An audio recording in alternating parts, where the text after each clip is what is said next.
Continuing, of course, engaging on its policies here. This policy conference is coming like 5 months before the national elective conference in December. It is, and that's going to be the deciding factor, really. One of the issues that the party members don't seem to agree on is the contentious step-aside rule, Braden. Yeah, the ANC Natal and Limpopo want the rule to be scrapped, but the president on Friday telling party members that resolutions from its 54th conference should be implemented. Ramaphosa has also challenged the ANC to come up with solutions to the unemployment crisis. Let's discuss this further now with political analyst Lihle Ngcobozi, who is still with us in studio. Lihle, good afternoon. When you talk unemployment, what comes to mind for me, what pops, is youth. Because they are the majority, overwhelming majority of our unemployment in the country. And the ANC yesterday, the leader saying they want the young people to come in, and now they're worried about the quality of membership. This intergenerational issue, ANC, is not the first time that they've spoken about. Can we start there now to say, in your view, where are they getting it wrong? Because you look, the elders are in parliament. The elders are running all sorts of structures in the ANC, but they want the young people to come in, but they're not coming in. Yeah, I think this is an issue that a lot of African post-liberation movements struggle with across the continent, I think.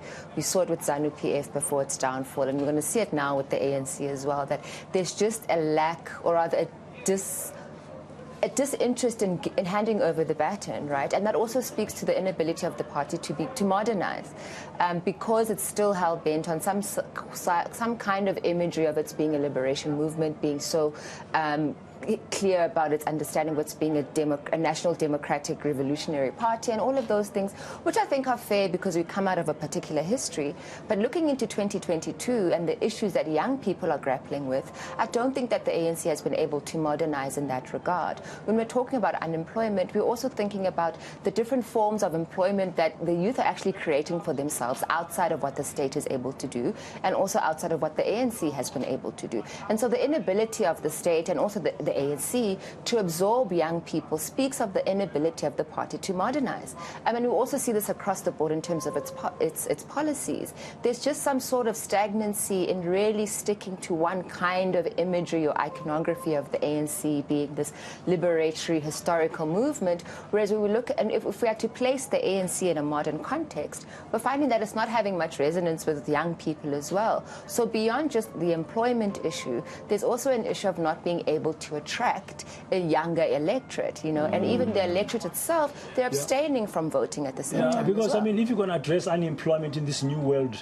and the world has changed since the coronavirus pandemic, the way of work, the world of work is completely different. You're in the digital economy, new careers and new professions. You have to let in young people to come around the table, because young people will give you fresh ideas. Yes, they will. Definitely. Will. But also, I think for me, what's important as well is that, and maybe we have a role to play as well as the media in this, because most of what we've been discussing with ANC officials who come to interviews is obviously organizational policies.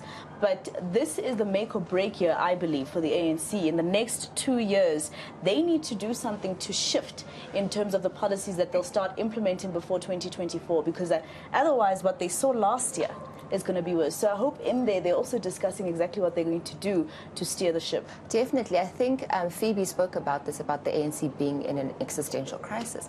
It fundamentally doesn't know what to do anymore. It doesn't know what to do about unemployment. It doesn't know what to do about the gender crisis. It doesn't know what to do about the shrinking global economy that it finds itself in. It doesn't know anything about how to manage the fiscus of South Africa. So all of these things are showing us that apart from organizational review in terms of membership and all of that, but sort of the strategic component of the ANC for me has become lost. It has no sense of direction.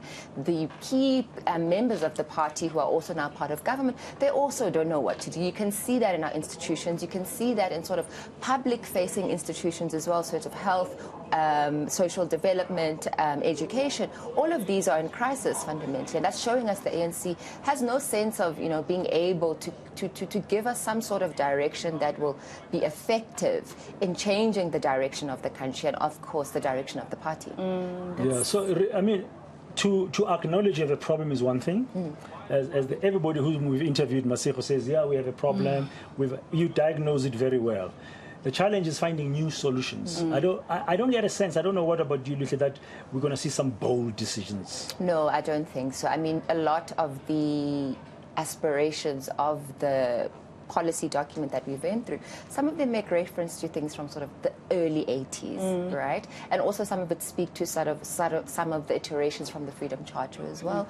And those are still holding much reverence within the party. However, the terrain has shifted significantly, right? The global terrain has shifted as well, and the ANC is not being able to be adaptive, it's not agile, it's still very much stuck in a very liberatory kind of framing of its role in society, and I don't think that's wrong, but the inability to adapt, and I think Dan was also talking about sort of things such as the digital economy, the inability to sort of speak to that in a fast-paced, rigorous manner shows us that the nerve center of the ANC, for me, is completely dead. It's not able to generate new ideas at the rate at which it's required. It's not able to position itself ideologically as the footprint for the country. It's not able to do that. But I also think the ANC also benefits from nostalgia in the country, right? It benefits from its iconography as a liberation movement, and that is why I think Phoebe was saying as well that people are not choosing to vote for other parties, they're just choosing to abstain altogether. And also that shows us that the credibility of other parties in South Africa are not stepping up, they're not providing an alternative, even though there's a deficit that we can see. So it's beyond just the ANC, it also tells us about the political terrain in South Africa. It's not really generating anything I think a lot new. of people feel like they don't have much options anyway, so they'd rather stay at home. So politically, we're in crisis.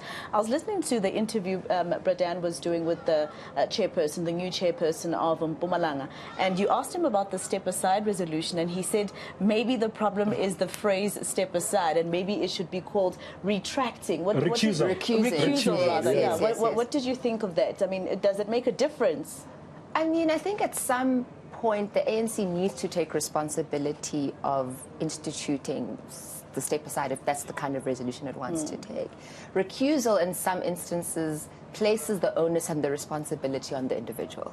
And we've seen that we cannot do that, right? We cannot place onus on the individual to, one, regulate their behaviors, and in the event that they've trespassed, they'll then present themselves and say, I have trespassed. That's not going to happen. So we do need, in some instances, the strong arming of the party to really shape the direction of this particular policy and the step aside, and to say that it needs to be a very integral policy to the party if it wants to take organizational renewal seriously, and also speaking to the nature of the cadre that it wants to attract. Step aside then comes fundamental in sort of trying to regulate ethical behaviors in any way. Yeah, and when you've got corruption so endemic, and every single ANC leader we've spoken to, and other commentators like yourselves, Analyst, pointing out to the fact that if you don't clean up the ethics, if you don't make sure that you get the quality of membership that's different, and they subscribe to certain set of values, including ethical value, including ethics, you're not going to clean it up. I mean, you know, because people have been benefiting from it.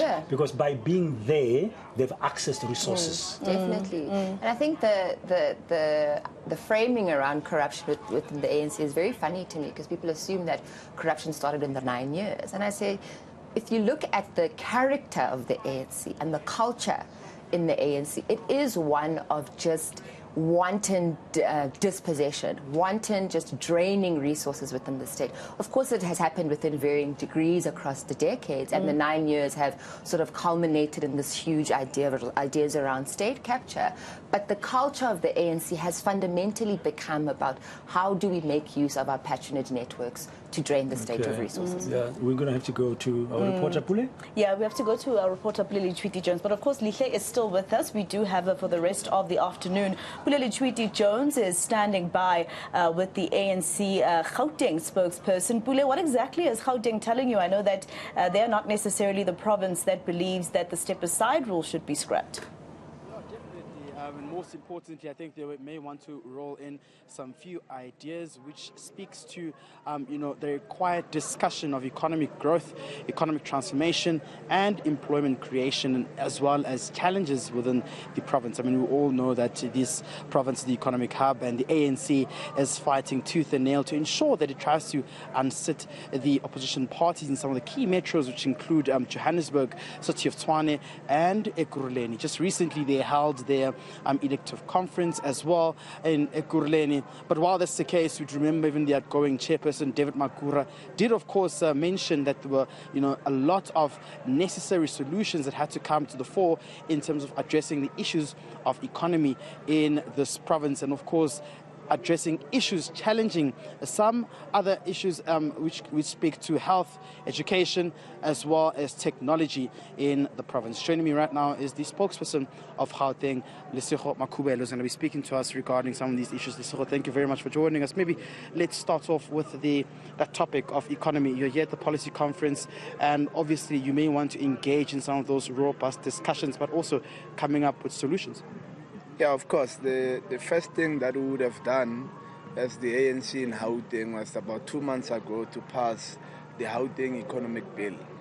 What that does is that it insulates our people in the townships, protecting township economy and ensuring that that space is reserved for South Africans, and that South Africans are able to be the ones that do business in that space, but also to activate one of the entities of the Gauteng Economic Development Agencies, the Gauteng Enterprise Propeller, to work with small and medium enterprise businesses based in the townships as well as in the urban spaces of Gauteng, to be able to assist them, to fund them, to give them grant funding, to be able to assist them in actually opening their businesses, in funding their businesses, to give them mentorship and all sorts of things.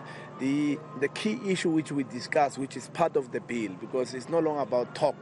We've moved from talk, we've moved to actually passing the act. And we want to see the South African police policing that act, because that act stipulates that there are certain sectors of the economy that only South Africans should be the ones who are trading in that space.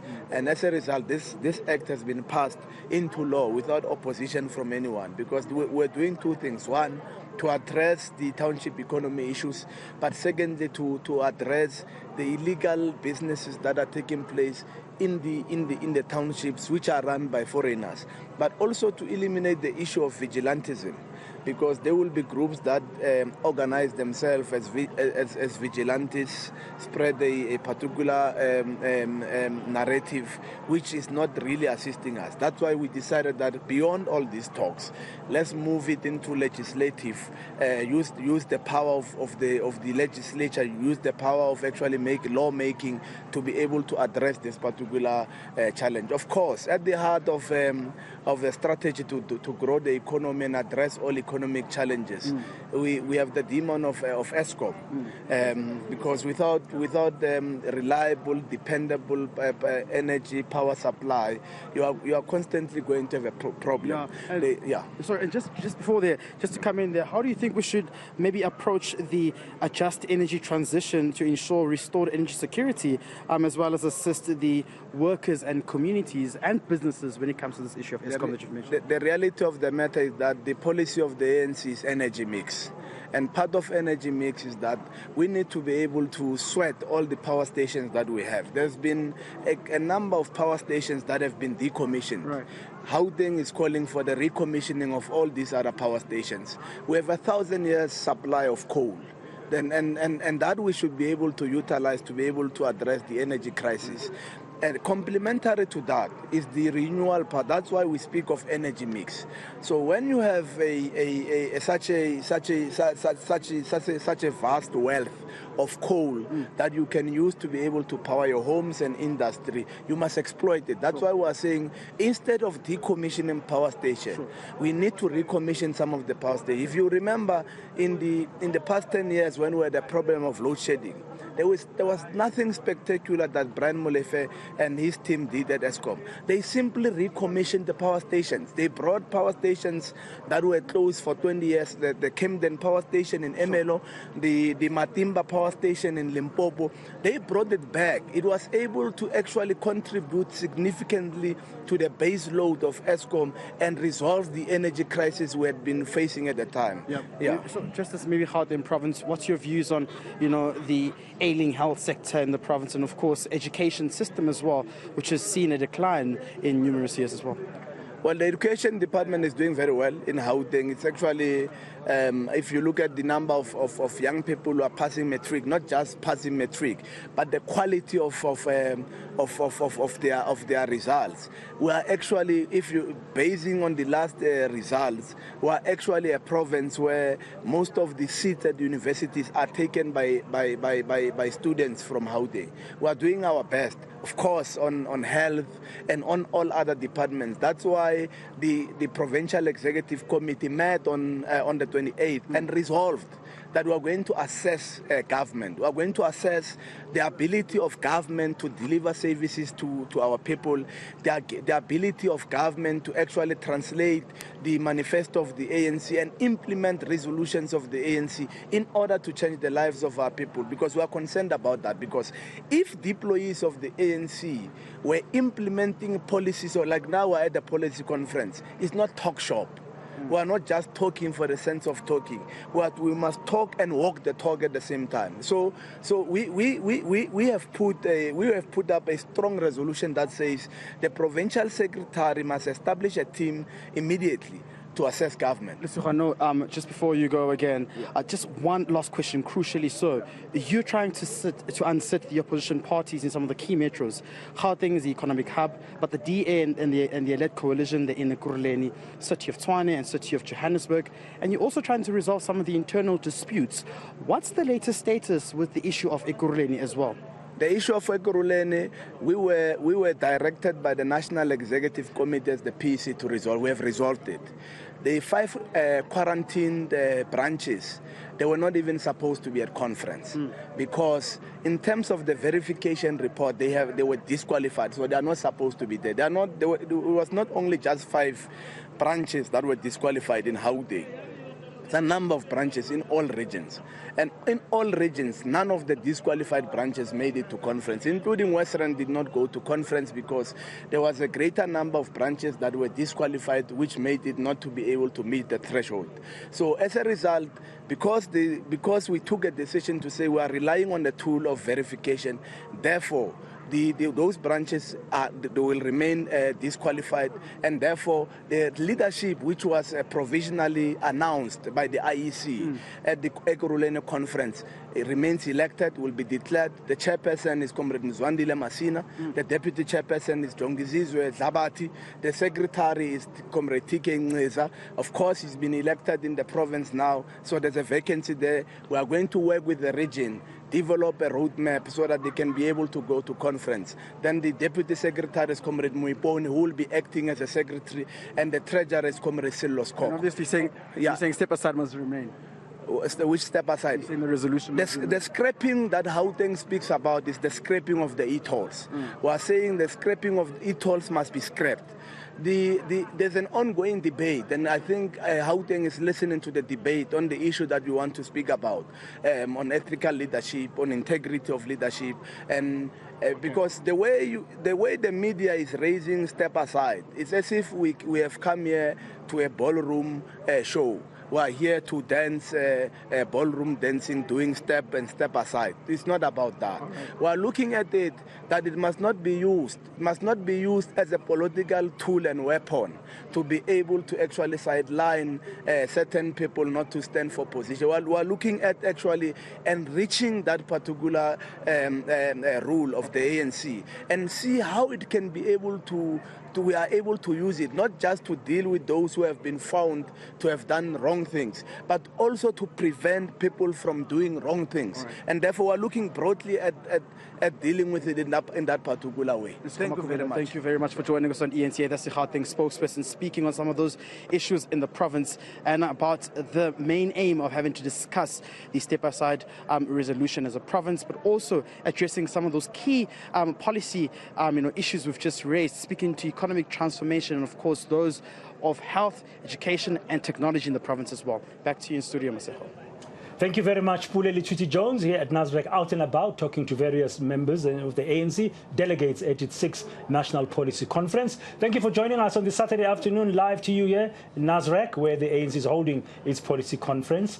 We'll be back shortly, and one of the stories we're still following for you is that shocking tragedy that took place there in Krugersdorp.